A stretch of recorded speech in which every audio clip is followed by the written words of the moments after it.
Hi hello నమస్తే welcome back to Suman TV. ప్రస్తుతం స్టూడియోలో ఉన్నారు motivational speaker and family counsellor Rajani Rama గారు. నమస్తే మ్యామ్. నమస్తే నవీన.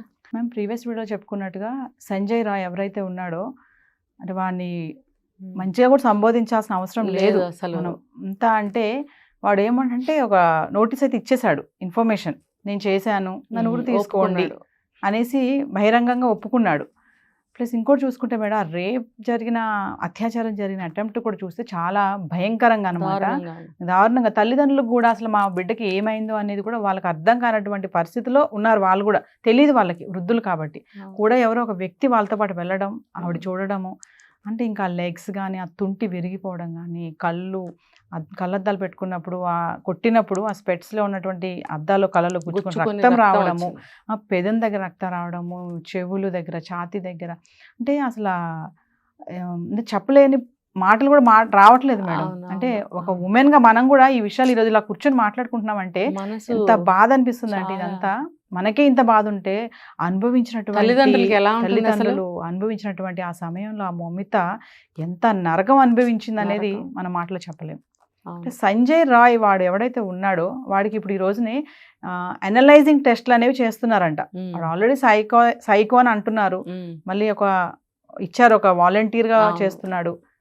ఎలా చూడొచ్చు అంటారు మేడం దీన్ని? వాడు ఒక్కడి మీదే జరగలేదు కాబట్టి వాడు ఒక అంటారు కదా కొసమెరుపుగా వాడిని తోలేరు అందులోకి. వాడు ముందు వాళ్ళు కొట్టడము, కళ్ళజోడు పగలటము, ముఖము మూతి పగలటం అనేది జరిగే ఉంటుంది. బాగా కొట్టారట, కళ్ళలోంచి రక్తం వచ్చి ఆ అమ్మాయి కళ్ళు కనిపించక కళ్ళు తిరిగి కింద పడిపోయిందట. ఇష్టం వచ్చినట్టు బాగా అమ్మాయిలు కూడా సగం కొట్టారట. తర్వాత జూనియర్ డాక్టర్స్ జెంట్స్ ఎవరైతే ఉన్నారో వాళ్ళు అటాక్ చేశారు. ముందు అమ్మాయిలు వెళ్ళిపోయారు, తర్వాత వీళ్ళు చేశారు. అదే ఆ ఇదిలోనే మనం అనుకున్నాం వాళ్ళు కూడా రేప్ చేశారా అనేది. అది మనకి సిబిఐ వాళ్ళు ఎంక్వైరీ మీద కానీ మనకి తెలియదు. అయితే ఇప్పుడు తల్లిదండ్రులు పక్కన చూడండి, భగవంతుడు ఎక్కడో ఒక చోట చిన్న సహాయం చేస్తాడు చూడండి. పాపం వాళ్ళు కొంచెం ఏజ్డ్ పీపులే, పక్క వాళ్ళని అమ్మ నాకేం తెలీదు అని అంటే ఇలా జరిగిందని అంటే నేను వస్తానని వచ్చిందట. కొంచెం ఆవిడ ఎవరు పక్కన ఉన్న వాళ్ళు కొంచెం తెలివిగా చూస్తారు కదా, అబ్జర్వ్ చేశారు, అనుమానం పడతారు. అటువంటి సిచ్యువేషన్లో ఏంటి శుభ్రంగా వెళ్ళిన అమ్మ ఎందుకు సూసైడ్ చేసుకుంటుందని అనుమానాలు వస్తాయి. వచ్చినప్పుడు ఆవిడకి అనిపించి చెప్పింది. అయితే వీడు ఎంత అనలైజ్ చేసినా సరే వీడిని ఆల్రెడీ అరెస్ట్ చేశారు. వీడు చివరికి ఎంత కొట్టినా తిట్టినా కూడా వీడు చేసింది చిన్న నేరమే, చివరికి అసలు నేరం అంతా వాళ్ళు చేసేసారు. వీడిని ఆల్రెడీ అరెస్ట్ చేశారు. తర్వాత ఇతను సంజయ్ రాయ్ అనేవాడు ఏం చేస్తారు, చంపుతారా, ఉరి తీసుకోండి అని. వాడు ఎందుకు సలహా ఇస్తున్నాడు ఉరి తీసుకోండి అని? అంటే వాడు ఇంత నేరం చేశాడు కాబట్టి ఉరి వేస్తారని వాడికి తెలుసు కాబట్టి సిద్ధపడే ఈ నేరం చేయడానికి ఒప్పుకున్నాడా? అంటే ఒప్పించారా? వీడికి ఎంతో డబ్బు ఇచ్చే ఉంటారు, నీ ఫ్యామిలీకి ఇంత ఇస్తాను లేకపోతే నీకు ఇంత ఇస్తాను, ఈ నేరం ఒప్పుకొని జరుగుతూనే ఉన్నాయి కదా. వాడు ఆ డబ్బుకి ఆశపడి, వాడికి అంతా గాలి అలవాట్లే ఉన్నాయి కదా, ఆ డబ్బు చేతికి వస్తే ఏదో బెయిల్ ఇస్తారు, నేను పెద్ద నేరగాని కాదు, ఇందులో ఈ కేసులో నేను చేసింది ఏమి లేదు, ఊరికి వెళ్ళి రావడం, నాకు బెయిల్ ఇస్తారు. ఆల్రెడీ వాడికి 4 పెళ్ళిళ్ళు కూడా, ఎన్నో కేసులు ఉన్నాయి వాడి మీద. అసలు వెళ్తున్నాడు వస్తున్నాడేమో బహుశా. మరి అలాంటివన్నీ వీళ్ళు ఎలా అపాయింట్ చేసుకున్నారనేది వాళ్ళ బుద్ధిలేనితనానికి తార్కాణం. మరి వీడు బెయిల్ మీద వచ్చిన తర్వాత డబ్బు ఉపయోగపడుతుందిలే అనుకుని ఈ నేరం చేయడానికి ఒప్పుకుని ఉంటాడు. సో అంత భరోసాతోటి వాడు ఆ మాట అనగలిగాడు, అంత భరోసా ఉంది కాబట్టి. అంతే కదా, మహా అయితే ఏం చేస్తాడు, అంతేగా 4 రోజులు ఉంటాం వస్తాం అని అంటారు కదా, సినిమాల్లో చాలా చూస్తున్నాం మనం. ఆ స్టైల్లో వీడు ఏం చేస్తారు, చంపేస్తారా, ఉరి తీస్తారా, తీసుకోండి అంటే అంత భరోసాగా ఎందుకన్నా నేను మళ్ళీ బయటకు వస్తాను, నాకు బోల్ డబ్బులు దొరికితే నా లైఫ్ నాకు ఉంటుంది, అంటే వెంటనే శిక్ష పడదు అనే ధీమా అంటారా? అంతే కదా. ఇప్పుడు నవేడేస్ ఇప్పుడు ఈ మధ్యకాలంలో ఎన్ని కేసులు జరిగినాయి, చిన్న పాపలవి కానీ అవి కానీ, మహిళా సంఘాలు అందరూ ఆ క్షణంలోనే పనిష్మెంట్ కోరుకున్నారు. ఏమన్నా జరిగిందా? ఎందుకనంటే through proper channel as per legal act వాళ్ళు నడుస్తారు. ఎంత మొత్తుకున్నా సరే దాన్ని అతిక్రమించి చెయ్యరు. అదంతా ఇన్వెస్టిగేషన్ జరగాలి. ఇప్పుడు ఎన్ని లక్షలు వేల సంఖ్యలో కేసులు జరుగుతున్నప్పుడు 1 by 1 తీస్తారే తప్ప ఇది ఇవాళ జరిగింది దీనికి ఇమీడియట్గా మనం న్యాయం చేయాలి లేకపోతే యాక్షన్ తీసుకోవాలని ముందు ఇవాళ జరిగిన కేసుని తీసుకునే పరిస్థితి అయితే లేదు, ఎమర్జెన్సీ అయితే లేదు. దీనికి ముందు బోల్డన్ని కేసులు ఉన్నాయి కాబట్టి ఒక్కొక్కటి చేసుకుంటూ వస్తారు. మరి డిపార్ట్మెంట్స్ కూడా అంత యాక్టివ్గా అంత త్వరగా మరి ఎలా చేయగలుగుతారు, మెల్లగా చేస్తూ ఉంటారు. కాబట్టి ఆ ప్రొసీజర్లోనే వెళ్తున్నారు తప్పితే త్వరగా అయితే ఏం చేయట్లేదు. అలాగే ఈ సంజయ్ రాయ్ది కూడా అంతే జరుగుతుంది. ఇప్పట్లో నిర్భయ కేసు ఎన్ని సంవత్సరాలు పట్టిందండి? అప్పుడు దేశాన్ని పట్టి కుదిపేసిన కేసు అది. ఫస్ట్ టైం జరిగినప్పుడు అందరూ చాలా దిగ్భ్రాంతికి లోనయ్యారు. అప్పుడే జరిగిన దానికే ఇన్ని సంవత్సరాలు పడితే ఇప్పుడు అలవాటు పడిపోయినప్పుడు ఇంత త్వరగా బయటకు వస్తాయా, తీర్పులు జరుగుతాయా, న్యాయం జరుగుతుందా? తర్వాత ఇది చాలా పెద్ద స్కాము. అంత త్వరగా ఇదంతా విడిపోదు ఎంత సిబిఐకి ఇచ్చినా కూడా. సిబిఐ చాలా డిఫరెంట్ స్టైల్లో ఇన్వెస్టిగేషన్, ఇంట్రాగేషన్స్ చేస్తారు వాళ్ళు. దానికి వలలో చిక్కుకున్న ఇది ఉంటుంది కదా ఒక జీవి, అలా కొట్టుకోవాల్సిందే వాళ్ళు. ఇటు తిప్పటి వాడిని టార్చర్ పెట్టి వాళ్ళ స్టైల్లో ఎలా రాబట్టాలో అలా రాబడతారు. కాబట్టి సిబిఐ వాళ్ళ చేతిలో ఉంది. ఎంత త్వరగా అయితే వాళ్ళు యాక్షన్ తీసుకుని ఇన్వెస్టిగేషన్ చేస్తారో అంత త్వరగా ఇవి బయటకు వస్తాయి. ఇదంతా కూడా ఈ సందీప్ ఘోష్ ఎవరైతే ప్రిన్సిపాల్ ఉన్నాడో అతని యొక్క సపోర్ట్తోనే ఇవన్నీ జరిగినాయి. ప్రిన్సిపల్ కూడా అటెంప్ట్ చేశాడు అని ఒక టాక్ అయితే ఉంది మేడం. మేబీ అది జరగకపోవచ్చు అండి. ఎందుకంటే అంత పెద్దవాళ్ళు హ్యాండ్ పెట్టరు, చేయిస్తారే తప్ప. ఇప్పుడు లేకపోతే అతను చిటికలో తలుచుకుంటే ఏమన్నా చేయగలడు ఎవరినన్నా. మరి వీళ్ళందరినీ ఎందుకు ఇన్వాల్వ్ చేశాడు? అతను చేయకపోవచ్చు, కానీ మెయిన్ కల్ప్రిక్ట్ అతనే. మెయిన్ శిక్ష అనేది అతనికే పడుతుంది. అంతే కదా, చేసిన వాళ్ళందరూ పావులు. ఆడినవాడు కదా, ఆడినవాడి తప్పు. పావులదేముంది, ఉపయోగపడ్డ పావులు కదా.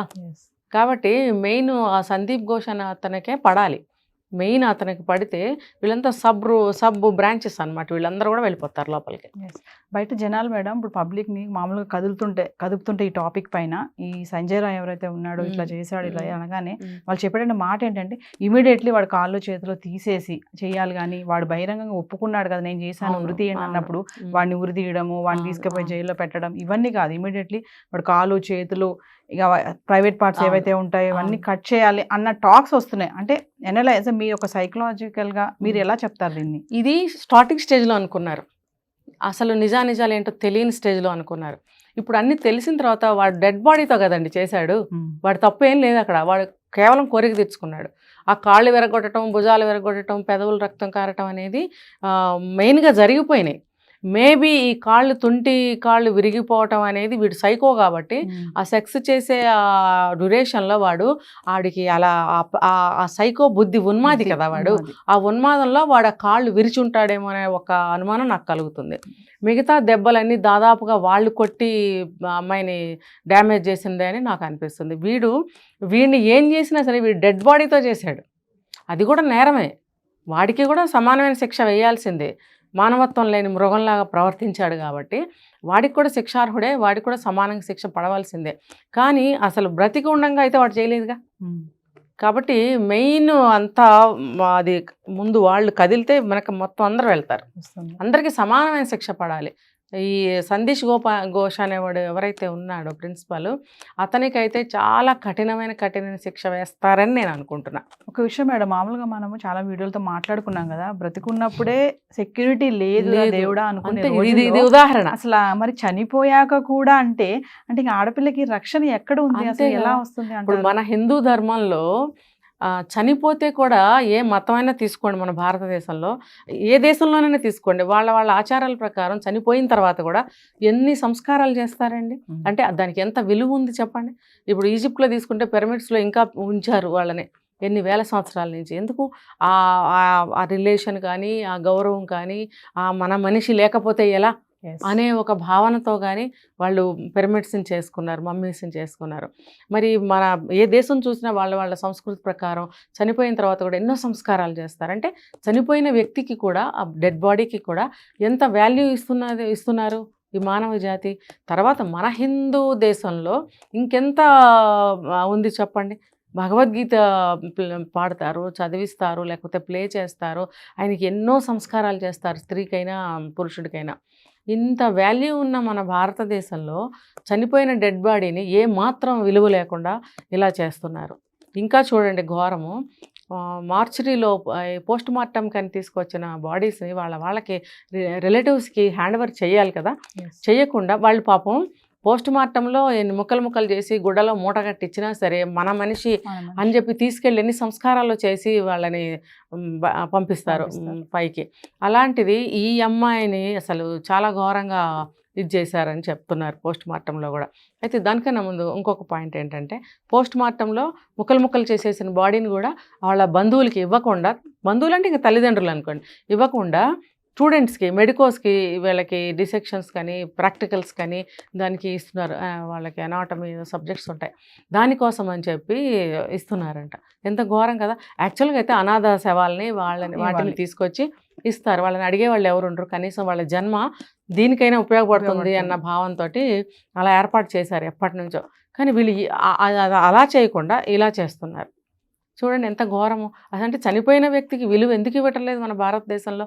ఇంకోటి బెంగాలీస్ చాలా పూజలు చేస్తారండి, చాలా పూజలు చేస్తారు, చాలా డీప్గా చేస్తారు, చాలా అంటే చాలా నమ్మకంతో చేస్తారు, చాలా బాగా చేస్తారు. మరి అంత పూజలు భక్తిభావం ఉన్న స్టేట్లో మరి చనిపోయిన డెడ్ బాడీని అంత హీనాతిహీనంగా దుర్భరంగా ఎందుకు ట్రీట్ చేశారు, అంత విలువ లేకుండా. అది ఒక ఆడపిల్ల, ఒక స్త్రీమూర్తిని అలా చేయొచ్చా?